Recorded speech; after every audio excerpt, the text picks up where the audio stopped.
প্রিয় শিক্ষার্থী, তোমরা কেমন আছো? আশা করি ভালো আছো।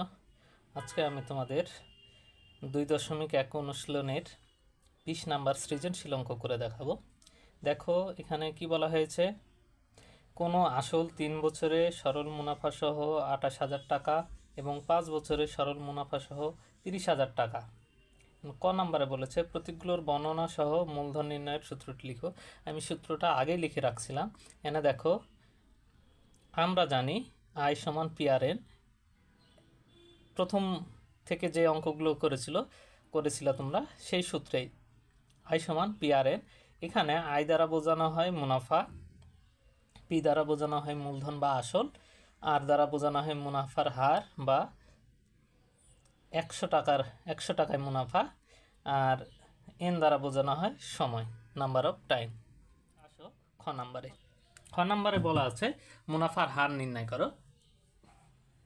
3 বছরের মুনাফা আসল, 5 বছরের মুনাফা আসল এখানে দেয়া আছে। সেই অঙ্ক থেকে, সেই স্থান থেকে আমাদের মুনাফার হার নির্ণয় করতে বলেছে। 13 নাম্বার অঙ্কের মতো করে খ নাম্বার অঙ্কটা হবে। তাহলে দেখো এখানে দেওয়া আছে,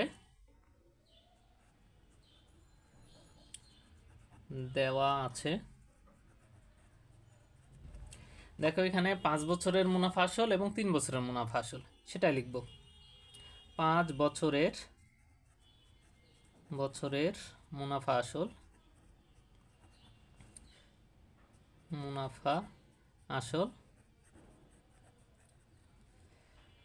30,000 টাকা।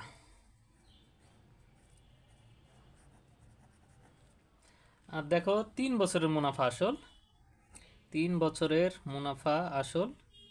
28,000 টাকা। এখান থেকে আমরা বিয়োগ দিব। দেখো 5 বছর থেকে 3 বছর বাদ দিলে 2 বছরের মুনাফা। 30,000 থেকে 28,000 বাদ দিলে 2,000 টাকা। এখানে দেখো, এখানে মুনাফা আসল 30,000, এখানে মুনাফা আসল 28,000।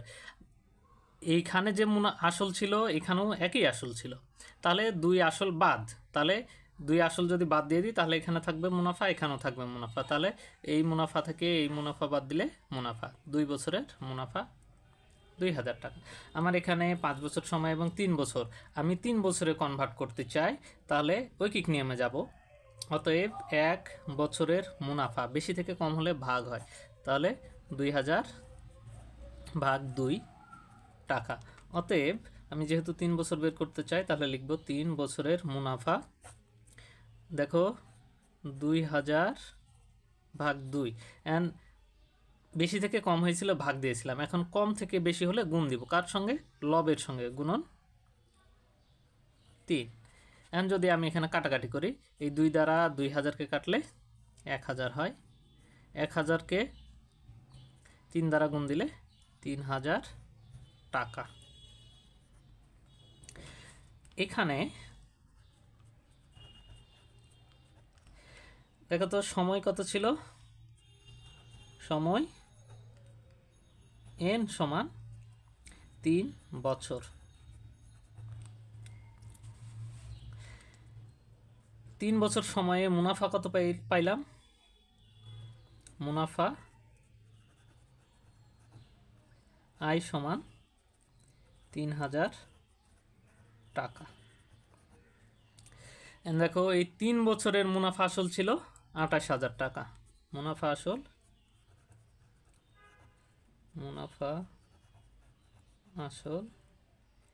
এ সমান 28,000 টাকা। দেখো মুনাফা আসল থেকে মুনাফা বাদ দিলে আমি আসল পাবো। অতএব আসল এ সমান আসল পি সমান এ মাইনাস আই। এর মান কত? 28,000। আয়ের মান 3,000 টাকা সমান 28 থেকে 3 বাদ দিলে 25,000 টাকা। এটা হলো আসল। এন্ড দেখো আমাকে এন দেওয়া আছে, আই দেওয়া আছে, পি দেওয়া আছে, তাহলে আমি এখান থেকে মুনাফার হার নির্ণয় করতে পারবো। আমরা জানি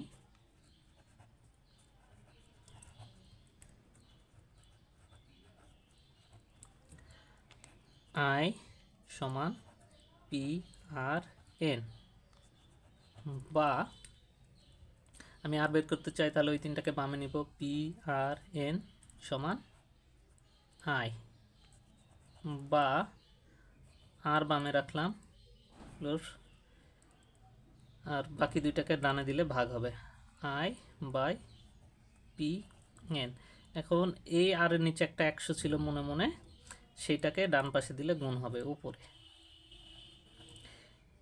এখন দেখো এখান থেকে আমি যদি আই, পি এবং এন এর মান বসাই দিই তাহলে আর পেয়ে যাব, বা আর সমান আই এর মান ছিল 3000 গুণন 100, পি এর মান 25000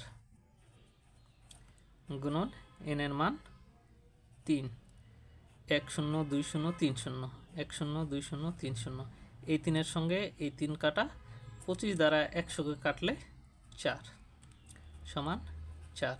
তাহলে মুনাফার হার কত ছিল? 4%। মুনাফার হার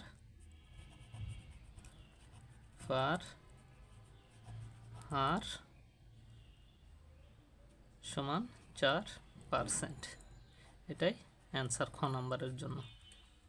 নাম্বারের গ, একই হার অর্থাৎ খ নাম্বারে যে মুনাফার হার পাইছিলাম সেই হারে ব্যাংকে কত টাকা জমা রাখলে 5 বছরে মুনাফা আসলে 48,000 টাকা হবে। এখানে দেওয়া আছে সময় এবং মুনাফা আসল, আর খ নাম্বারে আমি পাইছিলাম মুনাফার হার। তাহলে এখানে লিখব খ হতে পাই, খ হতে কি পাইছিলাম? মুনাফার হার। মুনাফার হার আর সমান 4%। আর এখানে দেওয়া আছে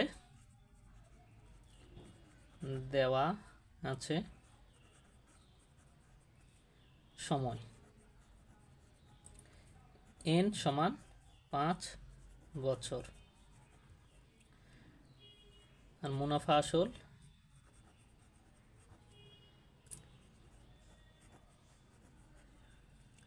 এ সমান 48,000 টাকা। এখন আমাকে মুনাফার হার, সময় এবং আসল দেয়া থাকলে, মুনাফা আসল দেয়া থাকলে আমি কি আসল বের করতে পারবো 2 নাম্বার সূত্র দিয়ে। তাহলে আমরা জানি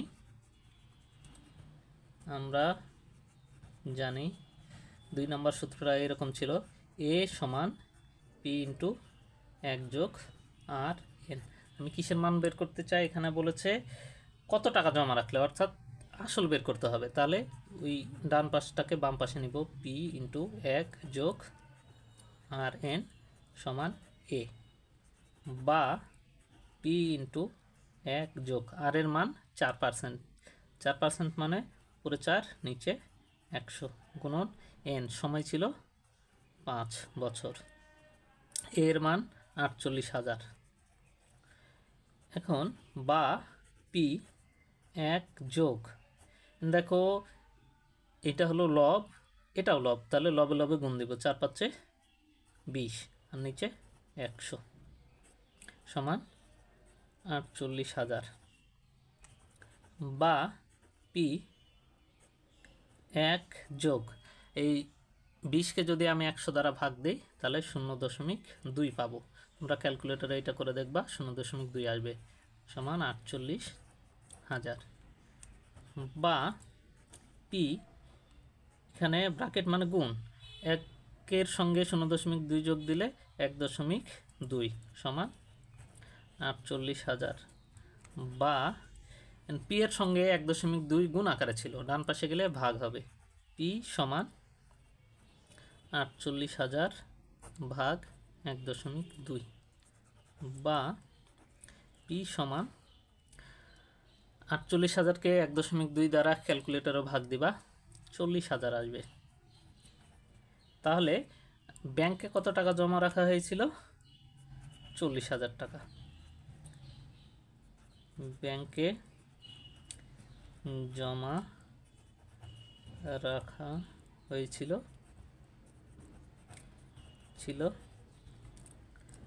সমান 40,000 টাকা। আশা করি অঙ্কটা বুঝতে পেরেছ। এই ধরনের অঙ্ক পাওয়ার জন্য আমাদের সঙ্গে থাকো এবং এই অঙ্কগুলো তোমরা নিজেদের একটা নোট খাতা বানাবা এবং প্রথম থেকে এই অধ্যায়ের যত অঙ্ক আছে সবগুলো নোট খাতায় লিখে রাখবা। ধন্যবাদ।